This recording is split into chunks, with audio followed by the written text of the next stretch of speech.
Hey everyone, I'm gonna look like the Catwoman soon. Oh, look at that, it's like magic. Anyway, happy Friday everyone.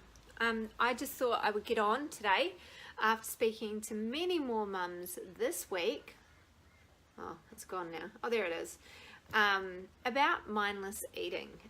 So if this sounds like you and you're snacking on things that you shouldn't, and it's stopping you from achieving your goal, let's go through some tips right now to stop you from mindlessly eating. Hey Joe, who else is on here? Any of my mums on here, come and say hi. Also, we have had a special on yesterday and today, which is $88 off our 8-week VIP. So if you haven't done our 8-week VIP, inbox me now and we can get you started on the 15th and 29th. Are our last two programs left of the year. I'm loving this. Look at this. It's like magic. Always wanted to have magic hands. So we're going to go right now. Hey Sarah, if any of my mums on here, press the love button, show me some love, and yeah. So are you a mindless eater? All right, and I can tell you right now, that I've also been a mindless eater. But the things that have stopped me from being a mindless eater is certain strategies. And I'm going to talk about those strategies right now to help you. Now, it has been school holidays in New Zealand. Thank you, Joe. I'm going to talk about school holidays as well. School holidays especially, there's been a lot of mindless eating because there's been extra stress. And a lot of mums have been saying to me, oh, you know, I'm not only eating my food, but I'm eating the kids' meals. And that can really stop you from achieving your goal. Because when you're eating too many calories or too many portions, then you are going to be eating too much. What's going on here? It's the light outside. Hold on, what's going on? No idea. Anyway, we've lost a bit of light.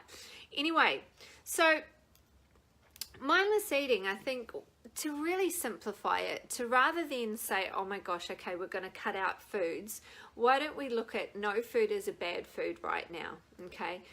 It's about management, and a lot of people can't manage that. If you're going to be eating, all right, chocolate cake every day, and if you're going to be eating, you know, too many carbs, then of course you're going to put on weight. I'm not a believer in cutting all food out. I'm a believer of management. I'm a believer in education, especially when it comes to gut health and inflammatory foods. If you haven't got you know, an intolerance to gluten or dairy, then managing it is the way forward.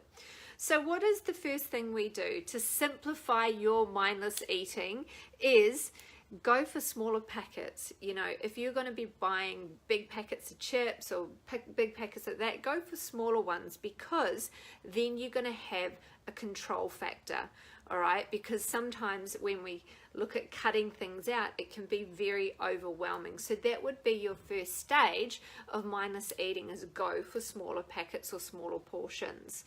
And that includes your plates, you know, the cups that you're having things in. You know, if you're going for massive plates like that, then you're going to fill up. And sometimes also visual stimulation causes us to eat more. Like when you're in front of the TV, when you're eating in front of the TV and you've got popcorn or you've got that, by the time the movie finishes, you've finished the popcorn, you've finished the chocolate, you've finished the lollies, and that mindless, not mindful, if we were mindful it wouldn't happen, that mindless eating can happen. So we need to control, all right? To control this, we don't think, oh my God, I'm going to cut it out. And sometimes, in a second, I'll speak about another way of doing this. But control it. Control your visual stimulation, all right? Is it that you actually sit down for a meal, all right? You know, with your family, because then you've got your plate in front of you, you're not watching it. And a lot of mindless controls, especially even on your iPhones. How many are on your iPhones? You're sitting there like this and you're like, and by the time you look down, it's like, oh my gosh, I finished that pack. How did that happen? Okay, so if you are going to eat, get off your phone. Don't watch TV. put your portions on your plate that are going to be more controlled, all right? Because in the end, if you've not got that control factor, it's going to be a lot hard for you to stop, really. The next one is to decrease your variety. I only keep certain treats in the house, and I do that because it's managed. So the only treat that I ever bring into the house is either popcorn or some dark chocolate, and really we control it. In the end, the only time chocolate comes into the house is in the weekend. So therefore that's controlled because that's our treats. And then also, if you really don't want it, this is weird, it keeps going all funny, like slow, it's like my brain. And in the end, don't buy it. If you don't want it, I'm going to take this stupid thing off because it's doing my head in. There, that's better. I've not got it now. That's better.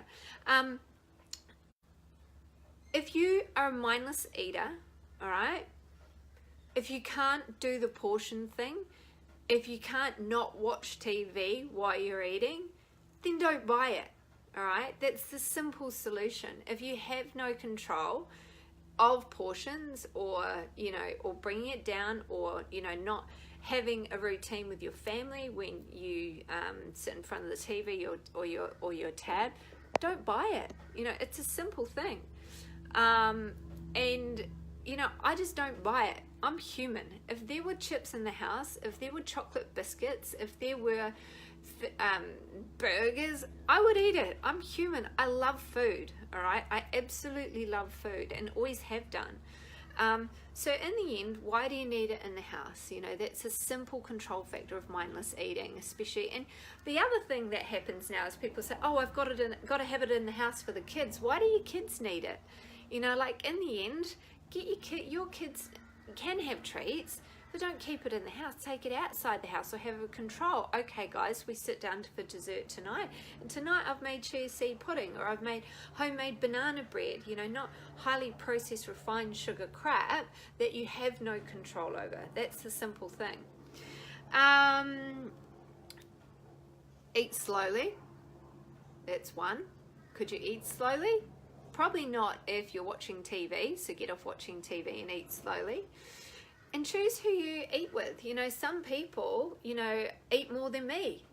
And when I'm out with those people that eat more than me, it does put pressure on me. Or people that are what I call energy vampires, or frenemies, or husband enemies who love to feed. Or does anyone know feeders? Who's got a feeder? You know, like you get to their house and they've got all the food out, or like they're purposely trying to like give you food all the time. It's like I years ago had a girl trying to like, you know, always make sure that I was having dessert, and this is when I was training for a competition. And you know, it's so hard. Like, you know, there are feeders, there are frenemies, there are husband enemies, there's so many different people. Joanna, my struggle is getting my 4-year-old to not eat sugar. I had a good pregnant with him. I worry about his cravings. Well, the thing is, Joe, you've got to get the sugar out the house. And sugar can also be in the form. Start to give him some frozen blueberries. Start to give him different kind of fruits. I mean, yes, fruit is a sugar, but if you're able to remove the refined sugars out, Eden's like that. My 4-year-old, she much prefers eating fruit than anything else, but making sure that you have a variety there and get the kids involved with cooking. You know, get them, if there's nothing in the house, they're not going to eat it. You know, like in the end, that's the reality. If you buy it, they're going to eat it. All right? They're not going to starve to death. They will try things if they want, because they will need to eat. And that's the reality of kids. Okay? Yes, there are other things, but get them involved. You know, Eden is such a different eater from Vale, like completely different, and it frustrates me. But at the same time, the rules in my house are we all sit down with the same meal. If Eden doesn't want to eat it, she can have a banana after dinner, but we all have to sit down, and I tell her the benefits of the food. I tell her what broccoli does. I say, do you want to be strong and have more energy? You know, do you want to grow taller? Do you want to you know, like I'd give them benefits and I explain it to them and why they have it, because then that really, really helps. But if they know that chocolate biscuits are in the cupboard, they'll go and want one. That's the fact. That's, you know, otherwise I say, okay guys, after dinner we'll sit down and we will have some frozen blueberries, or, you know, some homemade ice cream, or whatever it is. Last few ones. This is an interesting one, and it really depends if you're a real mindless eater, okay? If you're a real mindless eater, then approaching it with a strategy of eating when you're hungry might be better. Some people do really well with intermittent fasting, but I would never ever put a really stressed out mum on an intermittent fasting approach, because they're already stressed out, they've already got adrenal fatigue. You know, maybe doing that approach is not going to be the best for them.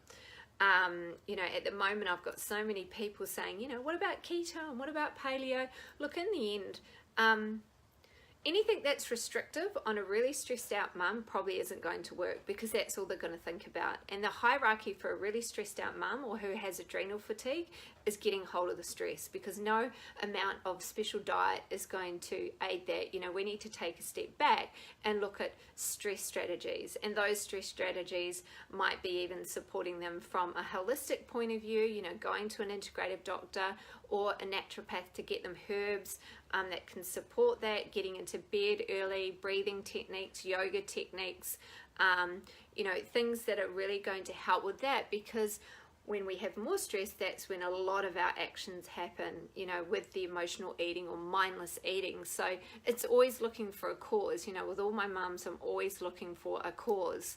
All right, not about, okay, let's just get you eating 10 calories, and when you're stressed out, which is every day, you turn to something because you've got no control from up here. All right, and we use journaling, we use, you know, different techniques on the program. And last of all, don't stockpile. All right, this is something that I do, but I stockpile with eggs and I stockpile with vegetables. If I see a good deal, don't stockpile with things that aren't good for you. When it says 2 for 1 in the biscuits, that's when you don't buy it. When it says 2 for 1 with the chips, that's when you don't buy it. Because I guarantee you, if you do, it's going to be gone much faster. Oh yeah, no, I got 2 of them, they're on sale. You know, don't stockpile. If it's healthy, the rule of thumb is, if it's healthy, then stockpile. If it's not, then don't stockpile. All right, so they are your strategies for your in-house mindless eating. All right, we do have a kids cookbook. We have got, you know, most of our meals, if your kids are going to eat meat and vegetables, are family friendly, but this has got to come from you as a whole family to want to do it together, and that's what it should be. It should be about parents inspiring their kids to live a healthy, happy life. Okay, eating when you're hungry. I'm hungry 24 hours. Wow, I would be questioning why. So yeah, if you're a mindless eater and you've just got on here, go back and listen to my tips today. Also remember www.busymumfitness.com. We have a sale on yesterday and today for our last 2 programs, $88 off. Ashley, small changes become habits and eventually become big changes. Amen to that, Ashley. You are spreading the Busy Mum manifesto, exactly. Small habits, consistency, make big things, and education along the way. You know, not forcing restriction on, more so education, and really making sure you stick to the basics. And happiness, we all want to be happy. Happy mum, happy life. That's what I saw. Happy wife, happy life. But I'm not a wife yet. Maybe one day I'll be a wife. Oh, thank you, Kelly. Highly recommend the program. Thank you, darling. That's really kind of you. And thank you to everyone that's shown up here today on a Friday night to come and listen to me. I'm about to go out with my best friend Kat. It's her birthday, so I'm taking her out for dinner. And yeah, have an amazing weekend. I'm sure I'll be on here. Actually, I've got to do a live workout tomorrow if I haven't done the holiday workout, so I'll get that on tomorrow. We'll do a 6-minute workout together and get you motivated. And school holidays are over Monday, so yeah, let's get started. All right, everyone, see you later. Happy Friday. Bye.